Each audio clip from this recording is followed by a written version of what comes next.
오늘 베드로후서 계속 보실 텐데요.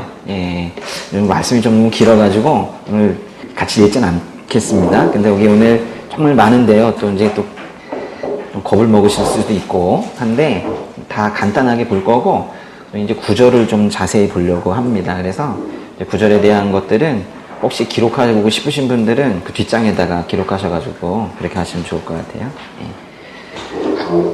베드로후서가 써진 이 시기는 로마 제국이 기독교를 아주 심하게 박해하던 때입니다. 기원후 1세기 후반에, 즉 60년대부터 이 기독교 박해가 시작이 되었는데요. 1세기에 네로 황제, 그리고 3세기에는 데키우스 황제라는 사람도 있었고요. 4세기 초에는 갈레리우스 황제, 이렇게 아주 악명 높은 기독교 탄압을 했던 황제들이 있습니다. 많은 사람들이 이제 불에 태워져서 죽었고요. 보통 화형했다고 하죠. 그리고 몸이 톱으로 잘린 사람도 있었고, 많은 사람들이 십자가형에 그렇게 처해졌습니다. 어떤 경우에는 박해가 조금 줄어드는가 싶기도 하다가 또다시 마귀들이 불처럼 일어나서 또 극심하게 박해를 하고 그랬습니다. 베드로후서는 로마에 났던 그 화재의 누명을 써서 네로 황제로부터 아주 극심한 피해를 당했던 그 1세기에 써진 서신인데요.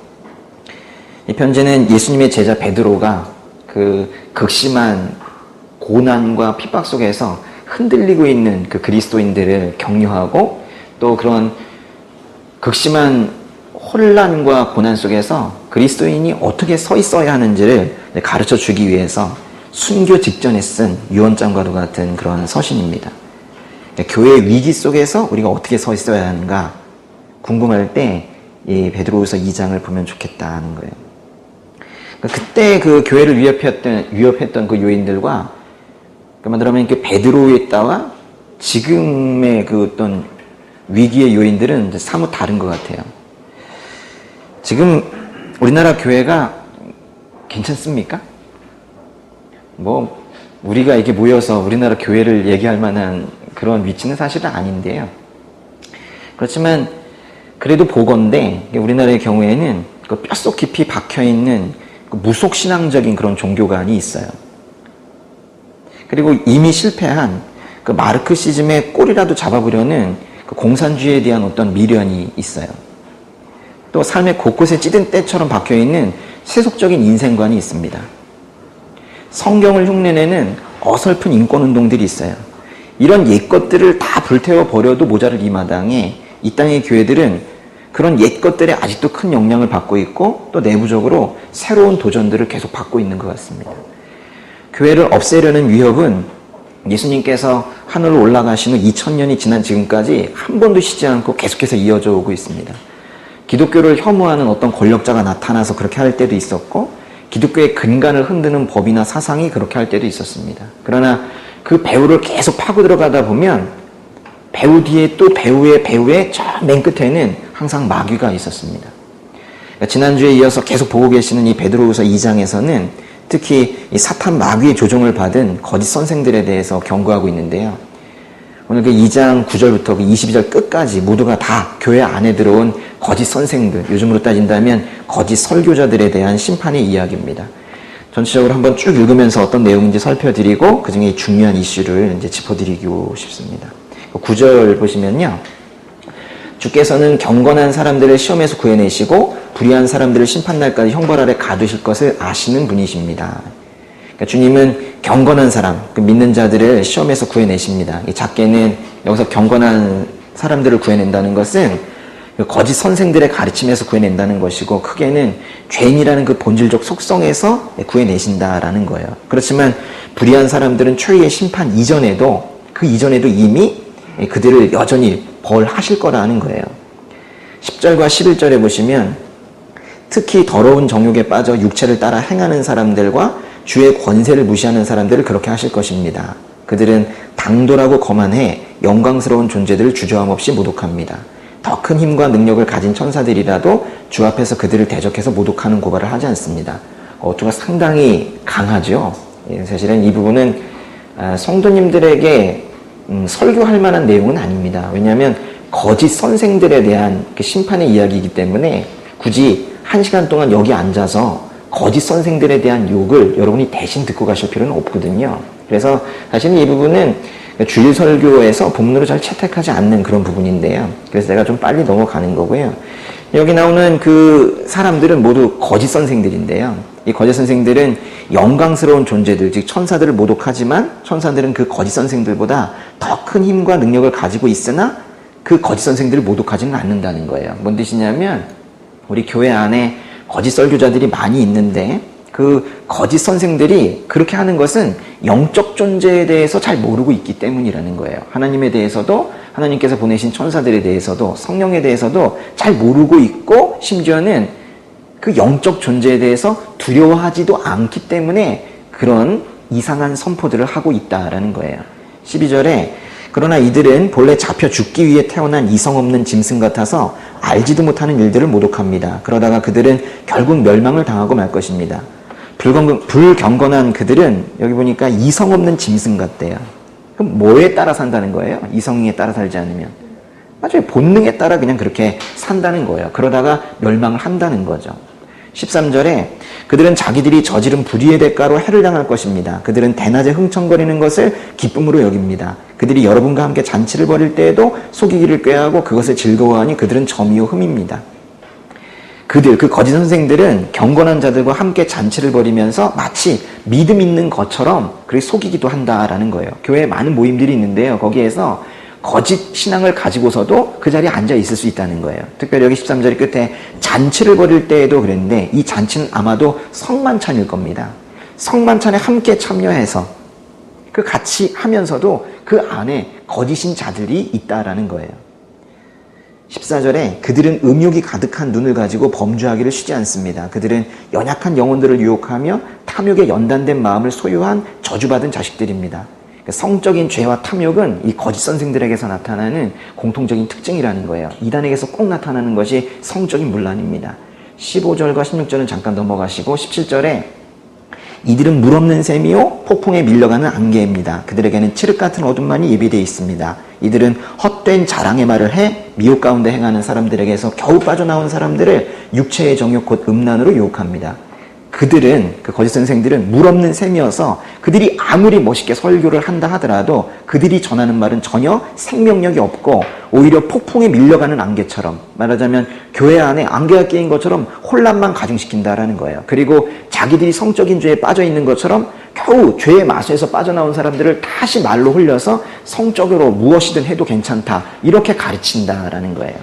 19절에 이들은 그들에게 자유를 준다고 약속하지만 정작 자기들은 멸망의 종들입니다. 누구든지 패배한 사람은 승리한 사람의 종입니다. 거짓 선생들은, 거짓 설교자들은 사람들을 속박해서 구해주겠다라고, 당신들을 자유롭게 해주겠다라고 그렇게 거짓말은 하지만 결국 그 사람들을 멸망의 종들이 되게 한다라는 거예요.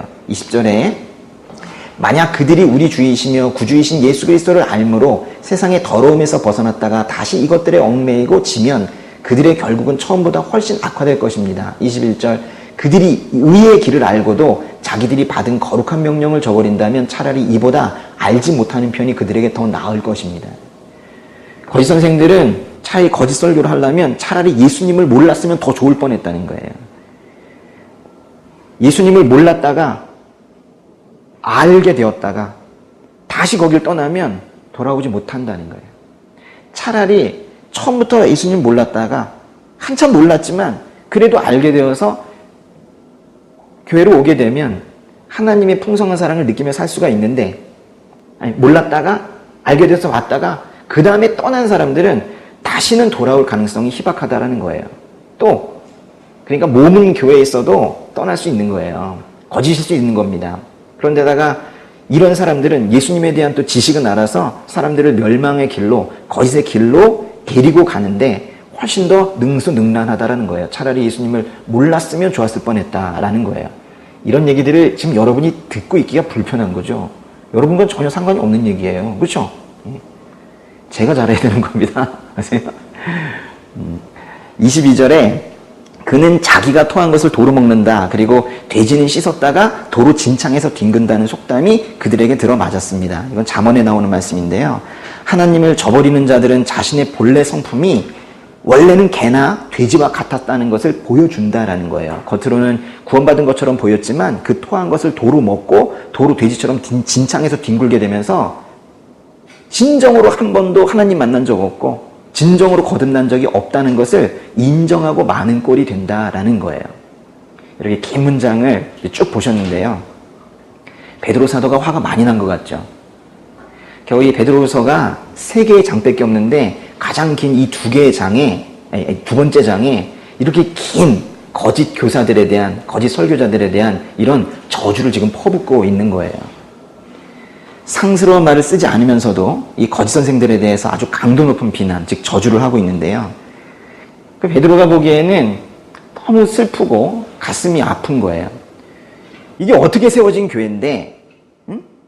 너희 거짓 선생들 지금 교회를 망치려고 하느냐? 어디 감히 예수님의 핏값으로 세워진 교회에 어떻게 이렇게 거짓 설교를 하고 있느냐?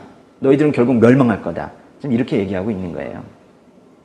이겁니다. 이게 베드로후서 2장의 요지예요. 한마디로 얘기하면 이겁니다. 진리의 도를, 그 십자가의 도를 모독하는 거짓 선생들은 심판을 받아 멸망할 것이다. 이것이 주제예요. 우리 2장 앞부분에서 우리 지난주에 봤던 것은 노아의 홍수와 소돔과 고모라성에 내려진 그 심판의 이야기였는데요. 그런 이전에 있었던 심판의 역사를 상기시켜 주면서 이 뒷부분에서는 그들을 지금 저주하고 있는 건데요. 이거는 비단 거짓 선생들에게만 적용되는 이야기가 아닙니다. 이것은 믿는 자와 믿지 않는 자, 경건한 자와 경건하지 못한 자, 성령과 악한 영, 이 모두의 관계에 대한 이 당당한 선포인데요. 그러니까 베드로후서 그래서 2장에 이 긴 22절에 걸치는 이 긴 이야기를 요약해서 한 문장에 담는다면 바로 오늘 말씀의 첫 문장 9절이 될 겁니다. 오늘 말씀 첫 절인데요. 같이 읽겠습니다. 주께서는 경건한 사람들을 시험에서 구해내시고 불의한 사람들을 심판날까지 형벌 아래 가두실 것을 아시는 분이십니다. 베드로는 주께서 경건한 사람들을 시험에서 구해내신다고 말합니다. 맞죠? 여기 시험에서 구해내신다고 했지 모든 일이 잘 될 거다라고 말하진 않았습니다. 우리 흔히 하는 말로 시간이 지나면 괜찮아질 거야. 뭐 그런 말을 지금 하고 있는 게 아니에요. 여러분, 시간은 만병통치약이 아닙니다. 시간이 지나면서 해결이 되는 것도 있지만 안 되는 것도 있고 오히려 적절한 조치를 하지 않고 시간만 흘러서 더 악화되는 경우도 있죠. 근데 우리는 알게 모르게 시간을 신봉합니다. 시간의 힘을 믿는 건데요. 이건 다분히 진화론적 사고의 영향을 받은 거예요. 19세기 후반부터 20세기에 들어서면서 아이들의 교과서에 갑자기 몇 억 년, 몇 천만 년, 뭐 이런 인간으로서는 증명해낼 수도 없고 상상도 할 수 없는 그런 엄청난 숫자들이 들어가기 시작을 했어요. 얼마 되지 않았습니다. 그러니까 진화론의 경우에는 시간이 힘이에요. 인간의 인식 범위를 벗어나는 몇 천만 년, 몇 억 년 이런 시간을 제시하면 사람들은 그 자신의 두뇌로는 확인할 수도 없는, 상상해낼 수도 없는 그런 거대함에 무릎을 꿇고 그것을 신뢰해버리는 거예요. 어떻게 그렇게 종간진화가 일어날 수 있느냐라고 하면 확인할 수도 없지만은 오랜 시간이 그렇게 만들었다고 하면 사람들이 굴복을 하고 마는 거예요. 근데 시간 자체에는 아무런 능력이 없습니다. 시간 자체는 생명을 창출하지도 못하고 역사와 인생에 의미를 부여하지도 못합니다. 그래서 우리는 이런 말들 있죠. 시간이 해결해 줄 거야. 이런 어설픈 위로를 자기에게도 또 다른 인생에게도 함부로 해서는 안 되는 거예요. 그런 면에서 베드로는 지금 매우 신중하게 지금 얘기를 하고 있습니다. 로마 제국의 기독교 박해가 심화되어서 이 가혹한 현실 속에 있는 그리스도인들에게 조금만 참아. 시간이 지나면 괜찮아질 거야. 라고 말하지 않아요. 그 대신 지금 뭐라고 하냐면 베드로는 주께서는 경건한 사람들을 시험에서 구해내신다. 라고 말을 합니다. 그러니까 시간이 해결해 주는 게 아니라 그 시간을 초월해서 일하시는 주께서 당신의 주권으로 하시는 일을 믿으라는 거예요. 여기서 시험에서 구해내신다라는 말은 뭐 일이 잘 풀릴 거야. 이런 어떤 경박한 낙관론과는 좀 많이 다릅니다. 우리는요, 놀랍지만 성경을 통해서 배우는 것이 있는데요. 우리는 성경을 통해서 시련 속에서 살다가 결국 시련 속에서 죽음을 맞이할 수도 있다라는 것을 배웁니다. 그냥 잘 될 거야, 해피엔딩이라고 말하는 설교는 거짓 설교입니다. 우리는 고난 속에 살다가 그 고난 그대로 눈을 감을 수도 있다라고 성경은 가르치고 있어요. 그렇게 마지막까지 어려움을 당하다가 죽을 수도 있다라는 거예요. 태어나자마자 헤롯 왕에 의해서 살해 위협을 당하고 본격적인 사역을 시작하시자마자 마귀에 의해서 또 죽음의 위협을 당하고 결국 채찍질 당하고 십자가에서 죽으신 예수님 보세요. 우리의 대장이신 예수님도 그렇게 십자가의 고통 속에서 죽으셨습니다. 그래서 밑도 끝도 없이 지금 살고 있는 이 땅에서 모든 것이 해결될 것처럼 사람들에게 잘 될 거야, 시간이 해결해 줄 거야, 이렇게 말하는 것, 그런 대책 없는 낙관론은 성경이 우리에게 가르치는 것과 정반대의 것입니다. 근데 이것만 말하는 교회들이 있습니다. 참으로 이상한 것은 성경을 가르치고 배우는 이 교회 안에 그런 대책 없는 낙관론들이 너무 많이 퍼져 있다라는 거예요. 그저 잘 될 거야 라는 그 낙천성을, 그런 긍정적 사고를 믿음 좋은 것으로 착각하는 사람들도 많아요. 그러나 성경은 그렇게 가르치지 않습니다. 베드로는 이 유언장과도 같은 이 베드로 후서를 쓰면서 그런 거짓 낙관론이나 늘어놓을 그럴 여유가 없는 사람입니다. 그러니까 지금 이 유언장에서는 진짜를 말해줘야 되는 거예요. 그래서 구절처럼 말하는 겁니다. 주께서는 경건한 사람들을 시험에서 구해내시고 불의한 사람들을 심판날까지 형벌 아래 가두실 것을 아시는 분이십니다. 여러분 지금 이 구절을 읽으면서 어떤 느낌 드세요? 위로가 되세요? 무서워요? 뭐 분위기상 위로가 된다고 지금 말해야 뭐 이제 믿음이 있을 것 같이 보이긴 하는데, 저는 확실히 위로가 됩니다.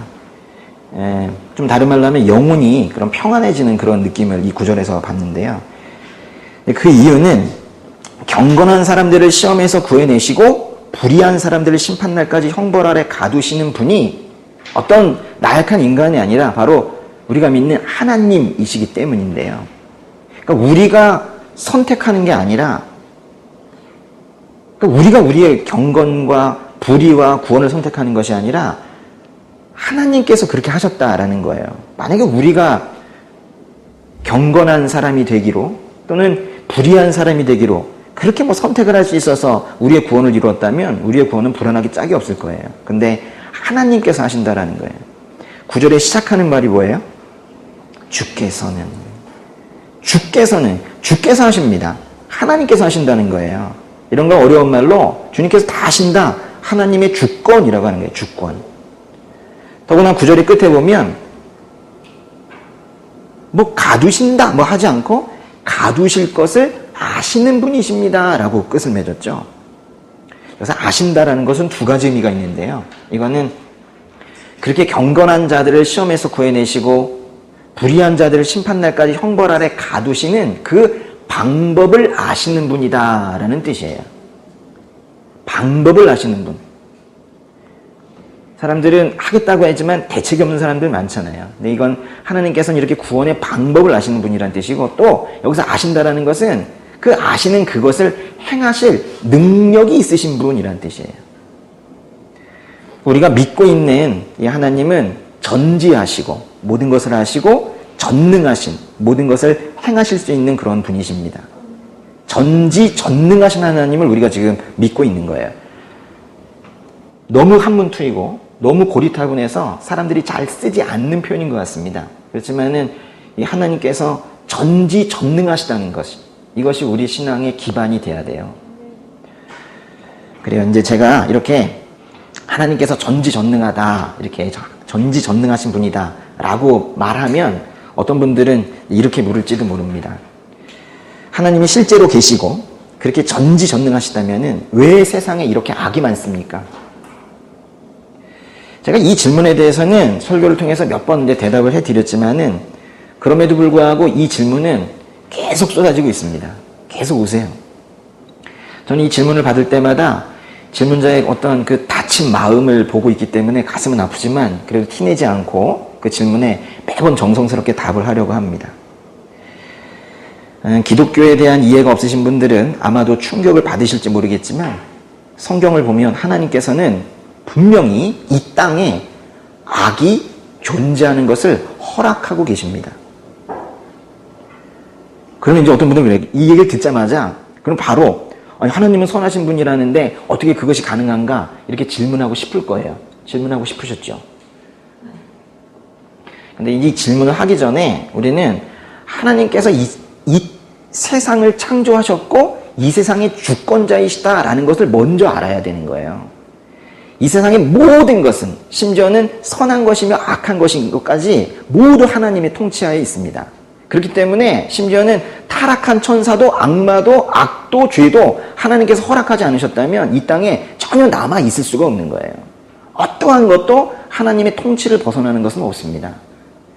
그러면 또 이제 우리의 질문이 되는 거예요. 왜 하나님께서는 이 땅에 악을 허락하셨는가? 저는 지금 제가 왜 악을 허락하셨는가 이렇게 말했지, 왜 악을 만드셨는가 이렇게 말하진 않아요. 하나님께서는 의도적으로 악을 만드시는 분은 아니십니다. 왜냐하면 하나님은 본질적으로 그 선한 본성을 가지고 계시기 때문에 하나님 그분 자체가 본질상 선이시기 때문에 악을 만들어내실 수가 없으세요. 본질적으로. 그 대신 그분께서 창조하신 그 피조물들에게 자유를 주셨고 마음껏 생각하라고 하셨고 마음껏 찬양하라고 하셨고 마음껏 사랑하라고 하셨는데, 이 천사와 인간들이 그 자유를, 하나님께서 주신 그 좋은 자유를 교만과 방종으로 바꿔서 하나님을 대적하게 되었습니다. 그래서 그들이 2차적으로 만들어낸 그것이 악이에요. 그것을 죄라고 합니다. 하나님이 있다면 왜 악이 존재하는가? 하나님이 있다면 왜 악이 존재하는가? 저는 이 질문에 대해서 오늘 제가 상당히 마음이 무겁습니다. 왜냐하면 이 질문에 대한 답은 정말 잘해야 하거든요. 이 질문이 기독교 안에 있는 가장 많은 질문인 거 아십니까? 이 질문에 대해서는 제가 그래서 답변을 잘 해야 돼요. 그래서 제가 상당히 긴장하고 있는데요. 기는 안 나죠? 최선을 다해서 답변을 해드리겠지만은 그것보다 여러분이 먼저 아셔야 될 것은 왜 하나님께서 이 땅에 악이 존재하는 것을 허락하셨는지에 대한 완전한 답을 구할 수 있는 사람은 없다는 거예요. 왜 악을 허락하셨는가에 대한 완전한 답을 낼 수 있는 인간은 없다는 거예요. 이것은 신적인 영역입니다. 우리는요, 다 알고 싶어 하지만 많이 알지 못하고요. 우리는 참 모르는 게 많죠. 그게 아니라 거의 모릅니다, 사실. 우리는 딱 한 집 건너에서 무슨 일이 일어나는지도 잘 모르고, 내가 펴보지 않은 세상의 책들 얼마나 많아요. 거기 있는 것들 거의 모르고, 심지어는 펴본 것들도 잘 모르고, 가보지 않은 나라에 대해서 잘 모르고 가본 나라에 대해서도 잘 몰라요. 그냥 그 표면만 보니까. 불과 몇천 년 전에 일어난 일들에 대해서도 명확하게 모르고 자료가 없대요. 그리고 심지어는 매일 가지고 다니는 우리 몸에 대해서도 잘 모르고 자식에 대해서도 잘 모릅니다. 사실 아는 게 없어요. 우리는 그래서 악의 문제에 대해서도 어떤 근접한 지식을 추구할 수는 있지만은 그것에 완전한 지식을 얻기는 어렵습니다. 저도 여러 번 이 천사의 타락이 악의 기원이다라고 이제 설명을 하면서도 사실은 마음이 많이 불편한 것이, 그것을 설명하기 위한 근거가 사실 그 양 자체가 절대적으로 부족해요. 전 이 성경이, 지금 성경 지금 많이 읽고 계시죠? 요즘 그 교회 내에 그룹별로 지금 성경을 많이 읽고 계시다라는 소식을 들었어요. 그래서 참 기분이 좋은데, 이 일독하기가 그렇게 만만치는 않아요. 그런데 이게 만약에 더 두꺼웠다면 8만 대 성경 이렇게 했다면, 야, 일단은 진짜 우리는 포기하고 말았을지도 모르는데요. 그래서 불교인들이 포기한 겁니다. 근데 저는 그래도 조금 더 있었으면 하는 이런 그 바람이 저에겐 있죠. 좀 더 천사에 대해서도, 천국에 대해서도, 악에 대해서도, 사탄에 대해서도, 그리고 우리에 대해서도 조금 더 설명해 주셨으면 좋았을 것 같다, 이런 생각을 하고 있지만, 아마도 이 즈음에서 마침표를 찍으신 것도 아마도 하나님의 뜻이 있으실 겁니다. 그래서 제가 이 성경을 벗어나서는 그건 신적인 영역입니다 라고 제가 제 생각을 더 붙이지 않고 사실은 마무리를 하고 마는데요. 그래도 항상 더 알고 싶은 건 있습니다. 난 이 악의 기원에 대해서는 성경에서 그 많은 지면을 할애하고 있지 않습니다. 그래서 이 악의 기원에 대해서, 악이 처음에 어떻게 생겼는지에 대해서 아주 매우 구체적인 그런 정보들을 가지고 있지 않은 우리가 이 악에 대해서 좀 더 발전된 형태의 어떤 질문, 말하자면 오늘 질문 같은 거 있죠. 왜 하나님이 계신데 악이 존재하는가? 라는 이런 좀 더 발전적인 형태에 대해서 그 답변을 제대로 할 수 있다는 것은 매우 어려운 일입니다. 하나님이 있다면 왜 악이 존재하는가? 오늘 제가 그 주보에도 제목을 그렇게 써놨는데, 이건 사실 불신자들의 불경건한 오투이고, 하나님은 계신 거죠. 그죠? 하나님이 계신다면 왜 악이 존재하는가? 뭐 이렇게 해야 되겠죠. 어쨌거나, 그 세상에 악이 실제하는 것, 실제 있는 것만은 확실합니다. 맞죠? 그럼 관찰을 통해서도 알 수 있잖아요. 악은 실제합니다. 근데 이제 중요한 것이 있는데요.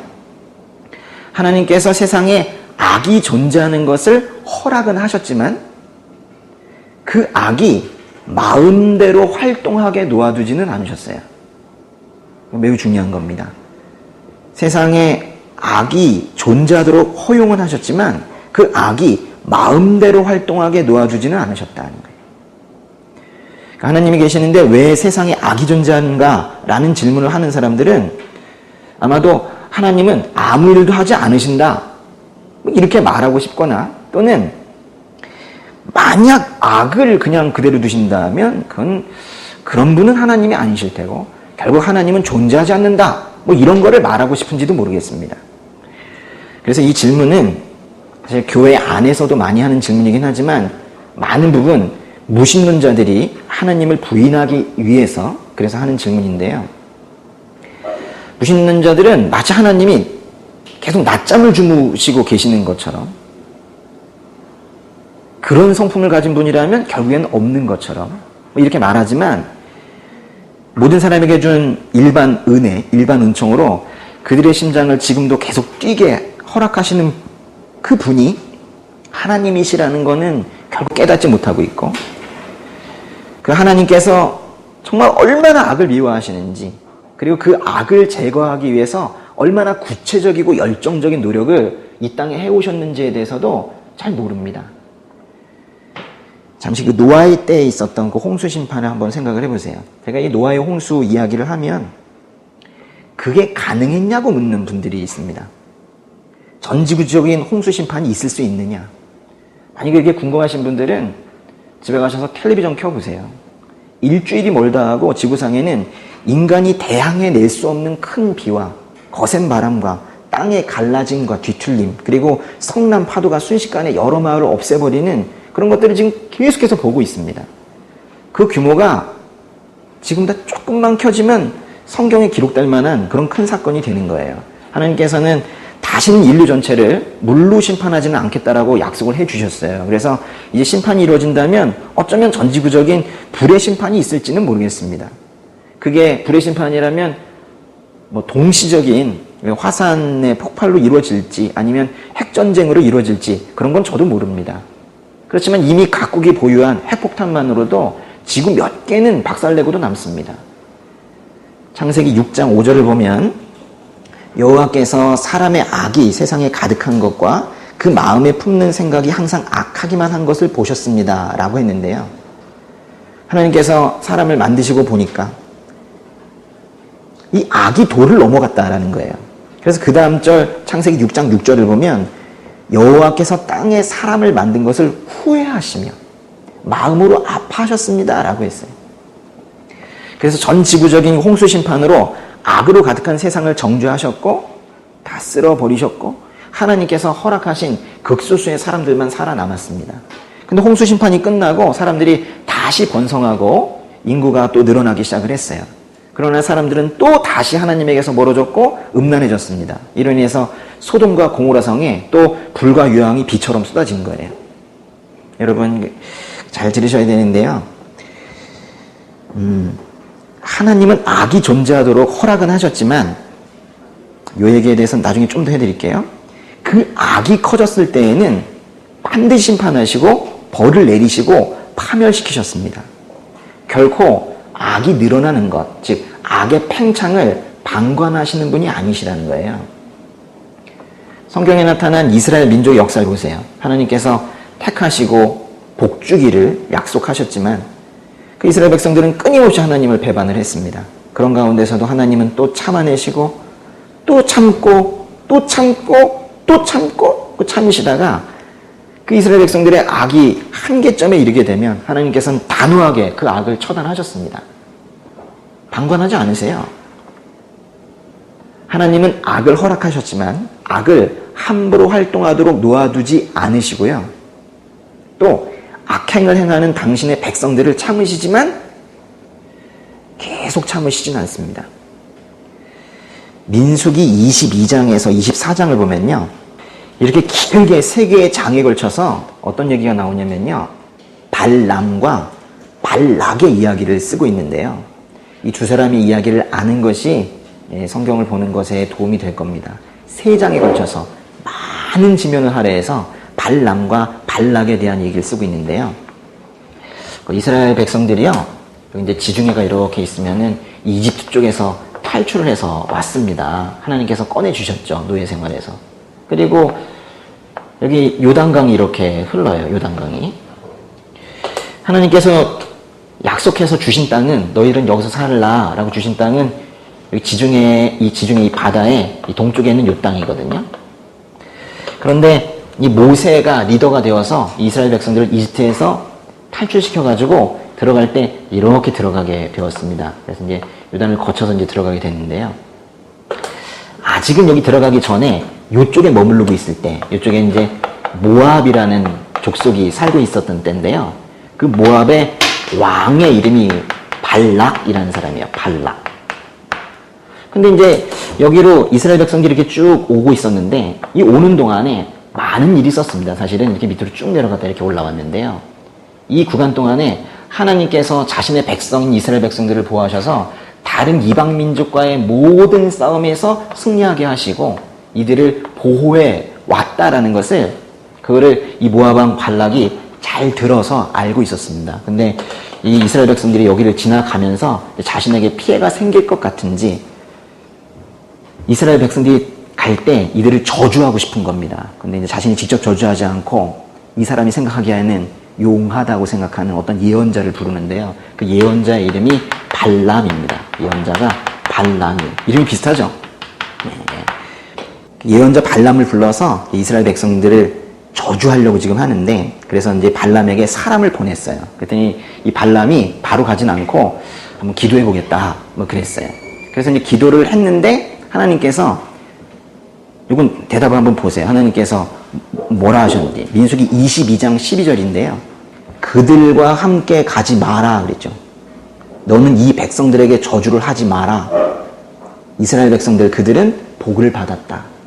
내 백성이다. 내가 복을 주려고 한다. 너 저주하지 마라. 분명히 그래서 하나님께서 이 예언자 발람에게 저주하지 말라고 그랬어요. 그래서 발람이 이 발락이 보낸 사람들에게 나 안 가겠다고 그랬어요. 그랬더니 발락 왕이 발람에게 더 높은 직급의 사람들을 보냈어요. 그러면서 와가지고 또 다시 저주를 해달라고 한 거예요. 좋은 대접을 해주겠다. 와서 꼭 저주를 해달라고 했어요. 그랬더니 발람이 갑자기 이렇게 대답을 합니다. 민수기 22장 18절에 보시면요.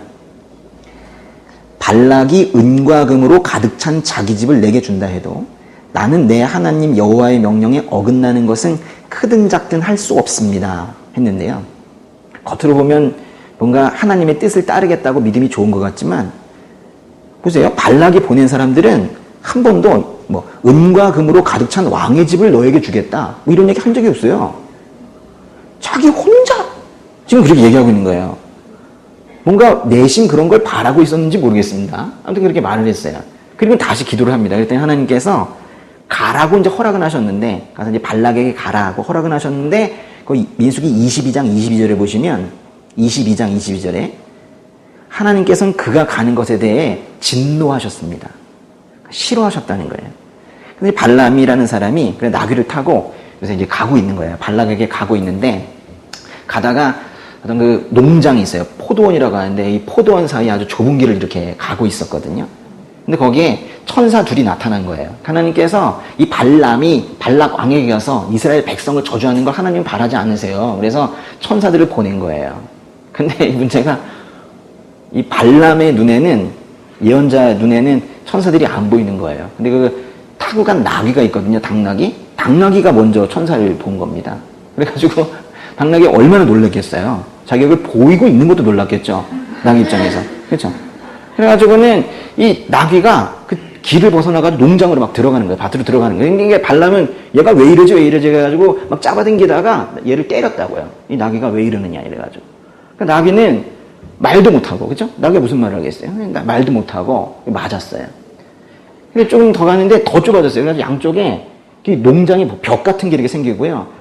이게 옆으로 갈 수도 없는 이런 상황이 되었어요. 그래가지고 이제 가는데 그 앞에 그 천사들이 아예 완강하게 딱 서서 못 가게 하는 거죠. 그래가지고는 이 당나귀가 발람을 태운 채로 그 옆으로 한번 지나가 보려고 이러다가 벽에 부딪힌 거예요. 나귀가 벽에 부딪히니까는 그 위에 타고 있던 발람의 발이 벽에 이겨졌겠죠. 발이 아팠잖아요. 그래서 또 얘를 또 때렸다고요. 2번 때렸어요. 근데 나귀는 그걸 맞으면서 더 무서운 건 천사들이죠. 그래가지고 무릎을 꿇고 주저앉았다고. 그랬더니 또 때렸어요. 몇 번 때렸어요? 3번이나 때렸죠. 그런데 갑자기 3번을 맞은 나귀가 말을 하기 시작하는 거예요. 민수기 22장 28절 보세요. 22장 28절에 보시면 그때 여호와께서 나귀의 입을 열어주시자 나귀가 발람에게 말했습니다. 내가 뭘 했다고 날 이렇게 3번씩이나 때립니까? 나귀가 한 말이에요. 30절에 나는 오늘까지 당신이 타고 다니던 나귀였습니다. 그런데 오늘 내가 좀 특이한 행동을 했는데 내가 이런 식으로 행동하는 버릇이 예전에 있었습니까? 뭐 그랬더니 발람이 없었지. 오늘 좀 이상했는데. 그때 딱 여호와께서 하나님께서 발람의 눈을 뜨게 하시고 앞에 칼을 빼들고 있는 천사들을 이제 보게 하신 거예요. 그러니까 베드로는 하나님께서 복을 이미 주셨고 복을 앞으로도 계속 주시려고 하는 이 하나님의 백성들을 저주하라고 그 모압의 왕, 즉 발람을 불렀을 때 발람이 가서는 안 됐는데 발람이 결국 갔잖아요. 이 발람의 이런 행동들, 이게 바로 교회 안에 들어와 있는 거짓 선생이 하는 짓, 거짓 설교자들이 하는 짓과 뭐가 다르냐라는 거예요. 겉으로는 하나님의 뜻을 따르고 있는 것 같지만 속으로는 결국 뭐 받을 게 없을까? 금은을 받지는 않을까? 이런 기대감으로 갔다는 거예요. 오늘 말씀에요. 들어가셔서 오늘 말씀에 베드로후서 2장 15절 16절 보시면 아까 넘어갔던 부분인데요. 베드로후서 2장 15절 16절에 한번 같이 읽어볼까요? 그들은 유혹을 받아 바른 길을 떠나서 부올의 아들 발람의 길을 따라가는 사람들입니다. 발람은 불의의 대가를 사랑하다가 자신의 범죄로 인해 꾸지람을 들었습니다. 말 못하는 당나귀가 사람의 음성으로 말해 이 예언자의 미친 행동을 저지했습니다. 오늘 베드로의 어투는 상당히 격합니다. 물론 발람은 발락 왕에게 가서 이스라엘을 저주하진 않았어요. 결국 나중에는 축복만 하고 돌아오긴 했는데요. 그런데도 불구하고 하나님께서는 그거를 칭찬하시는 게 아니라 발람의 행동 이면에 깔려있는 그 흐트러진 마음, 그걸 보고 계시는 겁니다. 지금 여기 15절에 말한 것처럼 그 부올의 아들 발람은 불의의 대가, 먼저 돈 좀 벌어보려고 그 불의의 대가를 사랑해서 바른 길을 떠나 잘못된 길로 가고 있는 사람입니다. 하나님께서는 심지어 그래서 이런 나귀의 입을 통해서라도 이 예언자의 미친 행동을 호되게 질책을 한 거예요. 그런데요, 지금 민수기 22장, 24장에 나오는 지금 그 말씀을 해드렸는데, 이 모압 왕, 이 발락이 그렇게 이스라엘을 저주하려고 발람에게, 예언자에게 저주해라, 그럼 돈 주겠다, 이러고 있을 때, 거꾸로 하나님께서는 발람에게 안 된다, 이스라엘 백성들 내 백성들이다, 축복하라, 이렇게 말씀하셨어요. 그래서 결국 이 잘못된 길을 가려고 하는 이 예언자 발람을 강하게 하나님께서 통제하셔서 결국엔 이스라엘을 축복하고 돌아오게 하셨는데요. 사람은 하나님의 백성을 저주하려고 하고 하나님은 계속 축복하게 하려고 하시고 했단 말이에요. 이렇게 이스라엘 백성들을 사랑하셨는데 민수기 다시 한 번만 가겠습니다. 민수기에 25장을 보시면요. 이렇게 시작을 합니다. 민수기 25장 1절에 이스라엘이 시딤에 머물러 있을 때 백성들이 모압 여인들과 음란한 짓을 저지르기 시작했습니다. 그 여인들이 자기 신들에게 드리는 희생제사에 이스라엘 백성들을 초청했습니다. 이스라엘 백성은 먹고 그 신들에게 경배했습니다. 여기에 머물렀을 때예요. 여기 이제 지나가다 여기 아직도 머물러 있을 때인데 이때 하나님께서는 예언자로 하여금 이스라엘 백성들을 축복하라고 하고 있던 그때 얘네들이 뭐 하고 있었다는 거예요? 이 이방 여인들과 자신들이 좀 저주하려고 했던 그 발락이 왕이었던 그 모압 여인들과 음란한 짓을 지금 하고 있었다는 거예요. 또 그 모압 여인들이 자기 신들에게 드린 제사에 참여해서 그 이방 신들에게 경배하는 우상 숭배의 죄를 저지르고 있었다는 거예요. 하나님께서 하시는 일과 인간의 이 거의 동시에 하고 있는 이런 어이없는 행동들을 보세요. 이 사건으로 인해서 민수기 25장 9절에 가시면 재앙이 내려 이스라엘 백성 2만 4천 명이 죽었다고 했어요. 하나님께서는요, 악을 방관하지 않으십니다. 이것뿐이에요. 많은 그 이방 민족들이 하나님 보시기에 악한 짓을 저질렀을 때 하나님께서는 성경에서 단호하게 응징을 항상 하셨고, 심지어는 자기 백성들도, 심지어 이스라엘 백성들도 그렇게 정죄하셔서 하나님은 악을 미워하시는 분이다 라는 것을 명확히 가르쳐 주셨습니다. 하나님께서는 이렇게 악이 팽창하고 있을 때 그 악을 계속해서 제거해 오셨어요. 그래서 그나마 이 땅이 이 정도 되고 있는 거예요. 오토매틱 죄 짓는 기계처럼 끊임없이 죄를 짓고 있는 인간과 그 인간의 죄로 인해 함께 저주받은 이 땅은 하루에도 셀 수 없이 엄청난 양의 악을 생산해내고 있습니다. 그 악의 크기는 이제 뭐 측정할 수도 없을 정도로 큰데요. 치워도 다시 생기고 제거해도 다시 생기는 그 오물같이 악이 지금도 계속 생겨나고 있어요. 아직 감당이 되지 않는 그런 수준에까지 왔습니다. 그래도 하나님께서는 다시금 사람 만든 거 나 다시 후회한다, 뭐 이렇게 말씀하시면서 전지구적인 심판을 행하지는 않고 계시는데요. 그러니까 지금은 왜 전 지구적인 심판을 안 하고 계시는 거예요? 악은 노아의 때나 지금이나 같은데요. 악으로 충만하잖아요. 근데 왜 지금은 심판하고 계시지 않으시는 거예요? 지금은 참고 계시는 구간인 거예요. 참고 또 참고 계속 참고 계시죠. 그런데요, 계속 참지는 않으실 겁니다. 그래서 성경은 이 세상에 끝이 있다라고 말하는 거예요. 반드시 최후의 심판이 있다라고 말하는 거예요. 하나님은 공의의, 정의의 하나님이십니다. 결코 악을 방관, 묵과하지 않으세요. 그래서 이 땅에 숨쉬는 인간들에게 그 오랜 역사 내내 회개하라, 회개하라 그렇게 촉구하셨지만 인간들은 말을 듣지 않았습니다. 공의의 하나님은 끝내 회개하지 않은 악인들을 심판하실 수밖에 없어요. 필연적입니다. 바른 재판관이 바른 심판을 해야 되는 것처럼 공의의 하나님은 반드시 심판하셔야 돼요. 마귀의 종으로 태어나서 그대로 마귀의 종으로 생을 마감하는 그들은 결국 요한계시록 표현으로 보면 둘째 사망으로 들어갑니다. 몸도 사망, 영혼도 사망, 영원한 불지옥으로 떨어지는 거예요. 그러니까 왜 하나님이 계신데 이 땅에 악이 계속 존재하는가에 대한 질문을 하시는 분들은 일단 모르는 채로 묻지 말고 성경부터 보셔야 돼요. 성경 어디에 하나님께서 악을 모른 척한다라고 되어 있습니까? 세상을 보면 어느 시점까지는 악이 발전되고 팽창되는 것을 하나님께서 허용하고 계시는 것처럼 보이지만 역사 내내 그런 악에 대해서는 단호하게 심판이 되어 왔었고 이제 최후의 심판도 남아있다라고 성경은 말하고 있는 거예요. 그러면 이제 하나님께서는 계속 이렇게 죄에 대해서 참자 이러다가 어떤 한계점에 도달하면 그때만 벌을 주시는 방식으로만 일하시는가? 또 그렇지는 않습니다. 로마서 1장 24절에 보면 그러므로 하나님께서는 그들이 마음의 정욕대로 살도록 더러움에 내버려 두시니 그들은 서로의 몸을 욕되게 했습니다 라는 말씀이 있는데요. 나는 회개도 안 했고 눈물의 죄의 고백도 없었는데 난 이상하게 처벌도 받지 않고 죄에 대한 형벌도 없이 잘 살고 있는 것 같다. 만약에 이런 생각이 든다면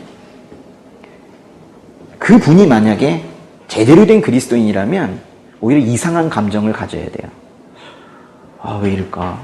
왜 징계하지 않으실까? 나는 회개도 안 했는데 나를 내버려 두시나? 버리셨나? 이런 의문이 생겨야 되는 거예요. 그거 내버려 두는 거, 그것이 가장 큰 형벌이거든요. 하나님이 버리시면 그게 멸망인 거예요.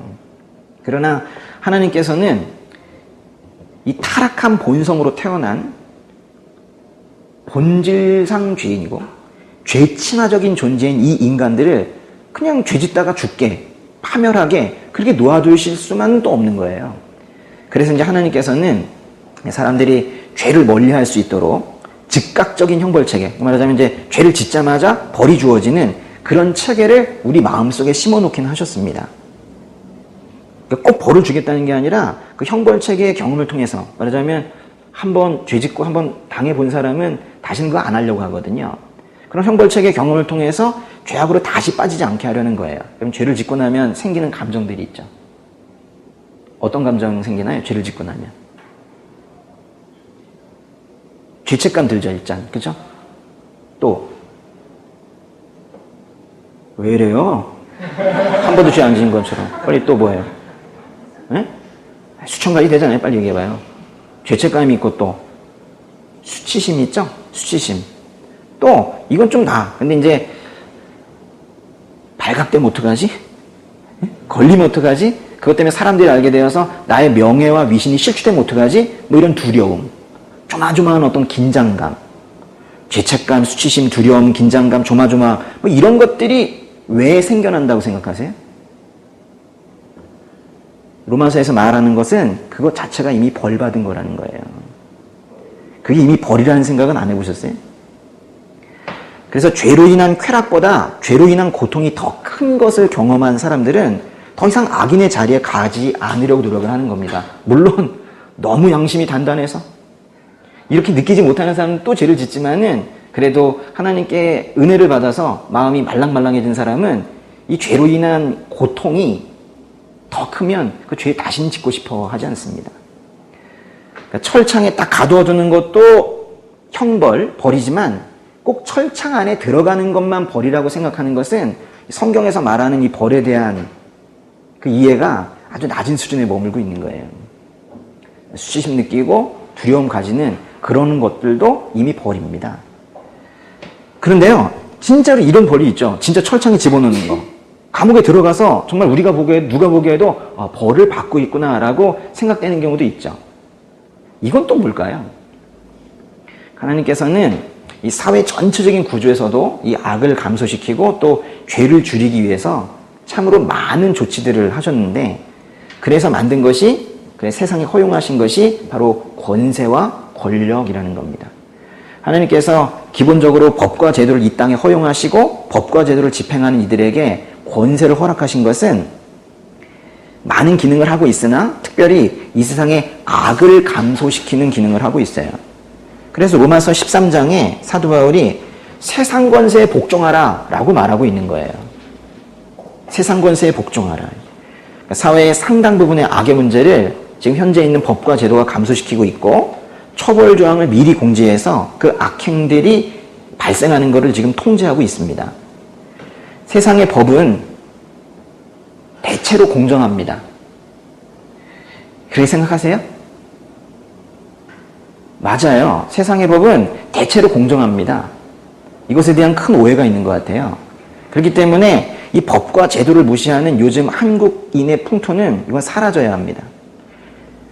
그러나 이제 일부 인간들이 자신의 이익과 입장대로 이제 법과 제도를 만들 때가 있다 보니까 법과 제도 자체에 문제점이 존재하는 경우가 있어요. 또 올바른 법과 제도를 할지라도 그 법과 제도의 그 망을 빠져나가려는, 그죠? 뛰는 사람 위에 나는 놈이 있잖아요. 그 고도의 악행들이 또다시 일어나기 때문에 이 세상 권세를 통한 악의 감소는 실제로 이루어지고 있지만 완전하진 않아요. 근데 그게 완전하지 않은 건 인간들이 그 허용된 시스템을, 그 법과 제도, 세상의 권력을 잘못 운영하는 것 때문에 생긴 거지. 여러분이 꼭 아셔야 되는 것은 그 세상의 권세 자체, 말하자면 경찰을 두고 법을 두고 검찰을 두고 제도를 두고 국가를 두고 하는 이런 것들은 기본적으로 세상의 죄악을 감소시키기 위해서 하나님께서 허락하신 거예요. 그래서요, 그럼 사람들이 이렇게 얘기할 수 있죠. 이거 사람이 만든 거죠. 뭐 하나님께서 하신 겁니까?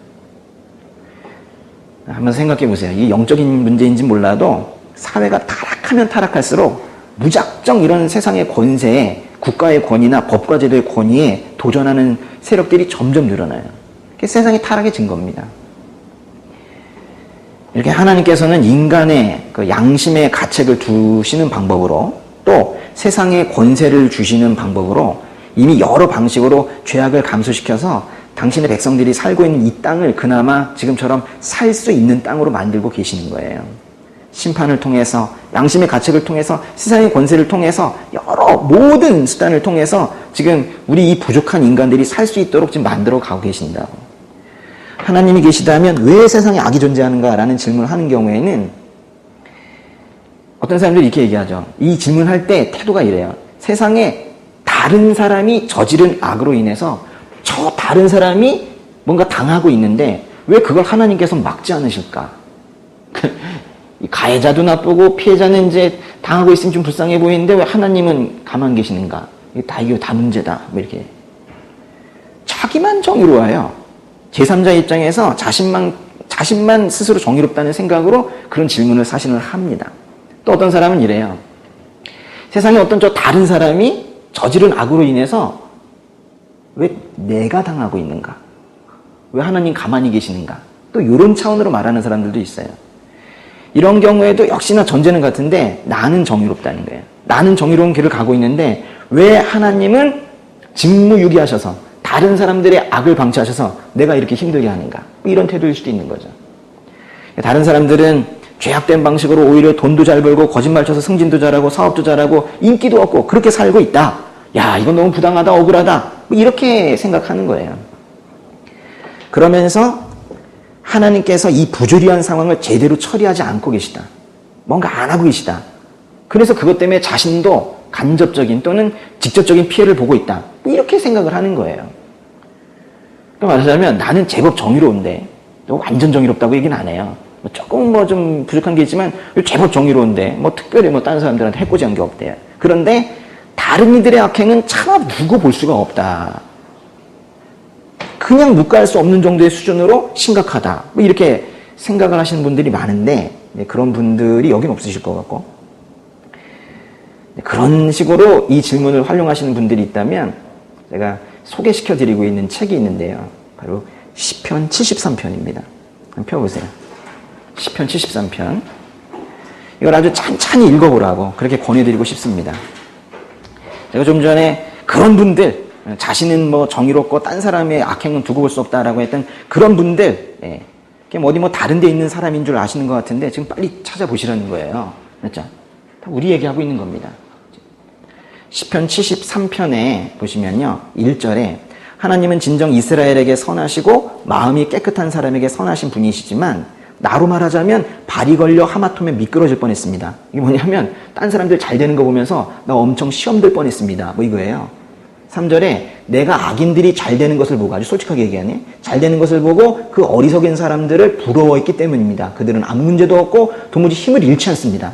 나쁜 놈들이 더 잘 살아. 남들처럼 걱정 근심이 있는 것도 아니고 남들처럼 병이 걸리는 것도 아닙니다. 훨씬 건강해요. 많은 사람들이 이런 걸 이제 부당하게 여기죠. 근데 이제 이 사람들이 어떠냐. 그 남들 6절에 보면 그러므로 그 목에는 교만이라는 목걸이를 걸었고 그 몸에는 폭력이라는 옷을 걸쳤습니다. 번들거리는 눈빛으로 뻐기면서 다니고 그 마음속 생각은 방탕하게 이를 데 없습니다. 하나님 모르고 사는 사람들이 공통적인 특징이에요. 교만. 그들이 갈 때까지 다가서 악의 참말을 하고 들어줄 수 없는 오만한 말을 입에 담습니다. 그 다음 절에 이 교만한 자들의 끝을 보는 건데요. 입으로는 하늘을 대적하고 혀로는 안 가본 땅이 없습니다. 그러므로 하나님의 백성들도 이곳으로 돌아와 가득 찬 물을 다 마셔버리듯 그들의 말을 마셔버리는 것입니다. 이게 좀 어려운데 믿는 사람들이 또 홀랑 넘어가가지고 그들의 말에, 그 불신자들의 말에 귀 기울이고 또 넘어간다는 얘기예요. 11절에 그러면서 하는 말이 하나님이 어떻게 알겠느냐? 지극히 높으시니까 뭘 알겠느냐 합니다.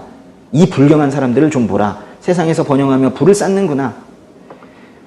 13절부터 17절까지는 나중에 한번 읽어보시고요. 18절에 보시면 주께서는 정말 그들을 미끄러운 곳에 세워두셨고 멸망에 던지셨습니다. 뭔 뜻이냐면요. 하나님 없다라고 얘기하면서도 하나님께 의지하지 않으면서도 잘 살아가는 사람들의 추초를 말하고 있는 건데요. 그 사람들 겉으로 지금 잘 살아가는 거 있는 것 같지만 평지에 있는 거 아니라는 거예요.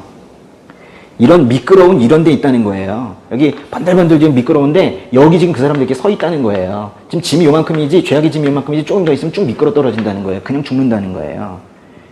죄의 무게가 한계점을 넘어가면 쭉 미끄러지는 겁니다. 19절 보세요.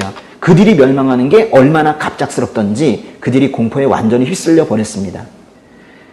여기까지 보시는데요. 그 신자들, 믿는 자들이 이 73편을 읽으면서 이걸 보는 거예요. 그러면서 하나님 믿지 않지만 그 잘 되는 사람들, 악으로서 잘 되고 있는 사람들, 이거 잘 됐구나. 한 방에 가는구나. 잘 됐다. 그걸 배우라는 게 아니고, 내가 지금 이 미끄러운 곳에 서 있는 사람이면 어떠나, 나를 돌아봐야겠구나. 지금 이런 생각하라고 지금 주시는 말씀인 거예요. 이 지금 다른 사람들의 악행만 바라보고 있지, 자기가 지금 이 사람이라는 생각을 못하고 있는 거예요. 한 방에 갈 수 있다는 걸 모르고 있는 거예요. 우리는 악에 대해서 논할 때 자신이 그 악의 주체였다는 사실을 종종 잊는 것 같아요. 또 하나 우리가 알아야 할 것은 매우 중요한 얘기인데요. 하나님은 우리의 종이 아니라는 거예요. 하나님은 우리 뒤치다꺼리 하시는 분이 아니세요. 아주 엄청 오해를 하고 있는 것 같아요. 만약 우리가 저지른 문제를 해결해 주신다면 해결해 주시잖아요. 근데 그거는 하나님의 책무가 아니라 하나님의 자비인 거예요. 원래 해서 하는 게 아니라 하나님께서 하시고 싶으시면 하는 거예요.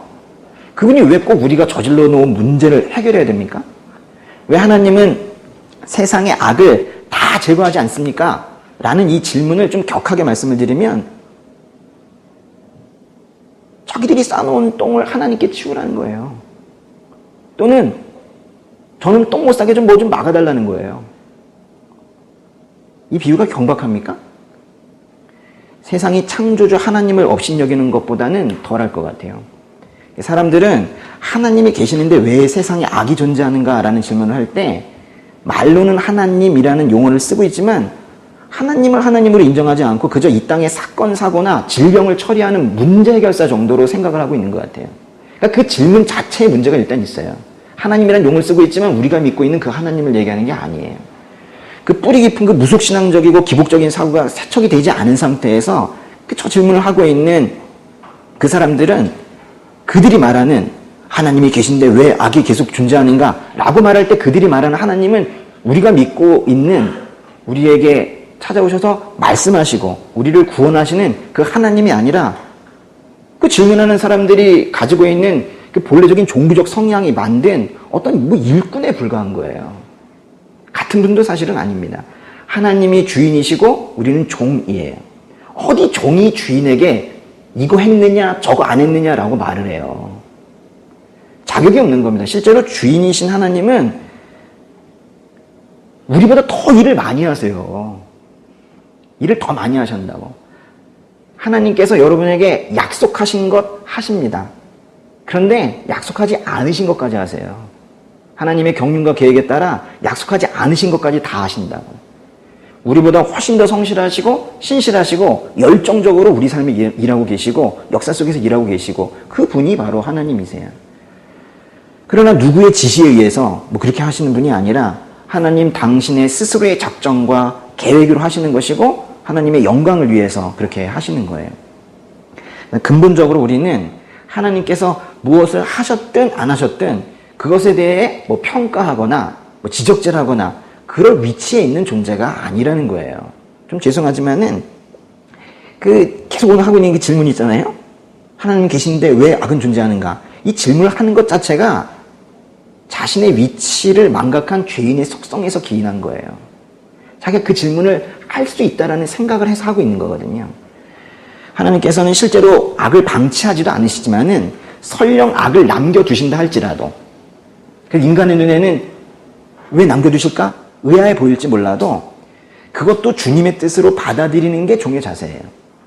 그러니까 하나님의 절대적인 주권을 인정해서 하나님의 절대적인 주권을 인정하는 사람은 그분이 뜻하신 대로 하나님께서 원하시는 대로 마음껏 일하실 수 있다. 이걸 인정을 하는 거예요. 그런데 이 질문을 하는 사람들은 하나님께서 하고 싶으신 건 하시고 하시고 싶지 않으신 건 하시지 않으실 수 있다는 이상의 모든 일들을 그 마음껏 하실 수 있는 분이라는 것은 인정하지 않으면서 그래서 왜 내가 요구한 걸 하지 않느냐 이렇게 얘기하면서 또 하나님께 왜 또 그 모든 일을 하지 않냐고 또 물어요. 아니 마음으로는 하나님께서 이 세상 모든 거를 다 하실 수 있다 마음껏 하실 수 있는 분이라는 걸 인정을 안 하면서 왜 마음껏 안 하셨냐고 묻고 있잖아요. 논리적인 모순 아닙니까? 그런데도 불구하고 사람들은 저 질문을 할 때 또 이래요. 어떤 악은 제거할 만한 악이고 또 어떤 악은 하나님께서 굳이 뭐 나서지 않아도 될 악이라고까지, 그러니까 하나님께서 딱 제거해야 할 만한 악의 수준까지도 미리 결정을 내려놓고 또 그 말을 해요. 왜 지하철 사고나 비행기 사고 같은 큰 사고나 또는 묻지마 폭행이나 살인 사건 이런 게 터졌을 때에는 하나님 왜 막지 않으셨습니까? 있긴 하시는 거예요? 이렇게 이제 빈정대고는 있지만 자신이 지난 한 주간 저질렀던 죄악에 대해서 바로 심판, 즉결 심판해야 된다라고 그러면 왜 말하지 않아요? 사람들은 세상의 죄악을 왜 방치하시냐고 묻고 있지만 실제로 이 의문도 잘못됐다고 그랬어요. 방치하지 않으십니다. 그렇게 이제 방치하고 있냐고 묻고 있지만 그러면서 세상의 죄악은 내 밖에 있는 모든 죄악은 바로 제거해야 된다라고 주장을 하면서 자신이 거짓말했을 때 자신의 머리 위로 바로 벼락이 떨어져서 자신이 심판받아야 된다라고 말하지 않아요. 자신이 간음을 하거나 음란물에 빠져있을 때 자신에게 죽음의 심판이 내려져서 바로 지금 그 시간에 지옥으로 떨어져야 된다라고 말하지 않아요. 그런 악을 제거해야 된다라고 말하지 않아요. 세상의 구주적 죄악 때문에 장사 이거 못 해먹겠다 이렇게 말하면서 돈 앞에서 비굴했던 자신의 그 수많은 순간들에 대해서는 어쩔 수 없었다 그렇게 말해요. 하나님 앞에서는 큰 죄와 작은 죄가 없습니다. 공의 하나님 앞에서는 모두가 죽어야만 하는 죄고요.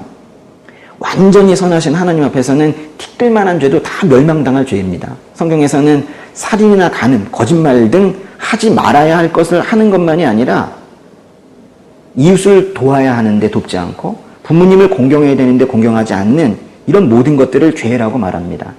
예수님께서는 심지어 마음으로 짓는 죄도 죄라고 말씀하셨어요.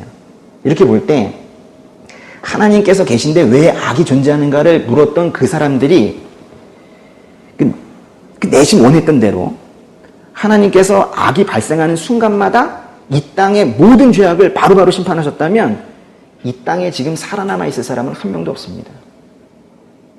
그 질문을 하는 그 사람도 더 이상 있을 수가 없는 거죠. 그래서 저는 하나님이 계신데 왜 세상에 악이 가득한가를 묻는 사람에게 다시 제가 되묻고 싶은 거예요. 그 죄악을 행하는 주체에 왜 당신은 포함시키지 않으십니까? 자신도 그 쓸어버려야 하는 대상에 왜 집어넣지 않으십니까? 전 이렇게 묻고 싶은 거예요. 성경에서 말하는 가장 큰 죄는 바로 하나님을 경배하지 않는 건데요. 자신은 이제껏 하나님 한 번도 사랑한 적 없고 하나님 여태까지 등지고 살았고 하나님의 말씀 따르지 않고 이제껏 배반의 삶을 그렇게 살아왔으면서 불쑥 나타나서 뭐 신이라면 뭐 이러이러해야 되지 않냐, 이런 일을 해야 신이 아닌가, 그렇지 않다면 없지, 뭐 이렇게 말해도 되는 것인지 저는 기본적으로 그 질문하는 사람의 자격을 묻고 싶은 거예요. 왜 세상에 악이 존재하는가, 하나님 뭐 하시나, 뭐 이 질문을 할 때 보면 어떤 사람들은 정말 궁금해서 묻는 경우도 있어요. 그런데 또 어떤 사람들은 좀 빈정거리듯이 좀 의아하다, 어이없다, 정말 그럴 수 있나? 이런 표정을 지으면서 물어요. 많이 경험했습니다. 근데 이 후자의 경우에는 결국 정말 질문에 답변을 받고 싶다기보다는 하나님을 깎아내리고 싶거나 부정하고 싶은 그 마음이 있는 것을 제가 부인할 수가 없어요. 오늘 우리가 이제 다루고 있는 이 질문은 기독교와 하나님을 향한 질문 중에서 가장 많은 질문이라고 했는데요. 제가 이 질문이 여기저기서 터져 나오는 걸 제가 어떻게 막을 수는 없습니다. 이 질문에 답해보겠다고 전 세계 많은 설교자들과 변증가들이 답변을 해왔지만은 그래도 이 질문이 중단되지 않는 걸 보면 사람들은 여태까지 그런 모든 답변들에 설득되지 못했던 것 같아요. 그래서 오늘 여러분은 이 질문이 얼마나 교만한 질문인지, 종이 종된 자로서 할 수 없는 질문을 지금 하고 있는 것인지, 또 얼마나 성경에 대해서 하나님에 대해서 무지한 질문인지 그걸 지금 아셔야 한다라는 거예요. 저는 목회 시작하면서 이 질문을 참 많이 받았는데요. 제가 이 처음 질문을 받았을 때 연구실로 어떤 분이 찾아왔어요. 하나님이 계신데 악이 존재합니까? 이렇게 내가 안 했다 그렇게 얘기를 하다가 제가 그 질문을 처음 받았을 때 정말 깜짝 놀랐어요. 진짜 많이 놀랐습니다. 왜 놀랐냐면요. 저는 한 번도 그 질문을 해본 적이 없거든요. 제가 그 질문을 처음에 했었다면은, 한 적이 있었다면 제가 아마 답을 준비했을지 모르는데, 엄청 놀란 거예요, 제가. 저는 그 질문이 이 세상에 있다는 것 자체가 정말 충격적이었었어요. 그런 질문을 하고 있다는 것 자체가. 저는 감격으로 하나님 만나서, 그 늦은 나이에, 아이들 다 낳고, 그냥 죽을 수도 있는, 그 멸망할 수밖에 없는 그 존재를 만나 주셔가지고, 감격으로 하나님 만나서. 처음에는 그 제일 많이 불렀던 노래가, 좋으신 하나님 알아요? 좋으신 하나님, 좋으신 하나님. 그걸 그렇게 불렀다고요. 참 좋으신 나의 하나님. 그걸 고백하기에도 이제 시간이 부족했는데, 살아계신 하나님, 참 좋으신 하나님, 나의 죄를 용서하신 하나님, 나를 살려주신 하나님. 그 하나님을 아버지라고 부를 수 있는 것 자체가 감사했고, 이전에는 답답해도 어디 기도를 하는데 기도를 들으실 분이 없었는데 이제 기도를 들어주시는 분이 생겼고, 그래서 그냥 그저 특별한 기도 제목도 없이 전 지금도 계속 그러는데요. 아버지, 아버지. 그렇게 그냥 부르는 게 그냥 마냥 좋았던 것 같아요. 지금도 그렇습니다. 저기 뒤에서 찬양할 때 여러분이 들으시나 모르겠지만 저 뒤에서 제가 계속 아버지, 아버지 그러고 있어요. 만약에 찬양하다가 아버지 소리가 들리면 제가 한 줄 아시면 됩니다.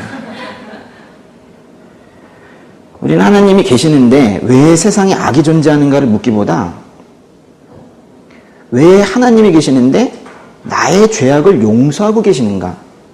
그걸 물어야 돼요. 왜 하나님이 계시는데 나의 죄악을 용서하고 계시는가?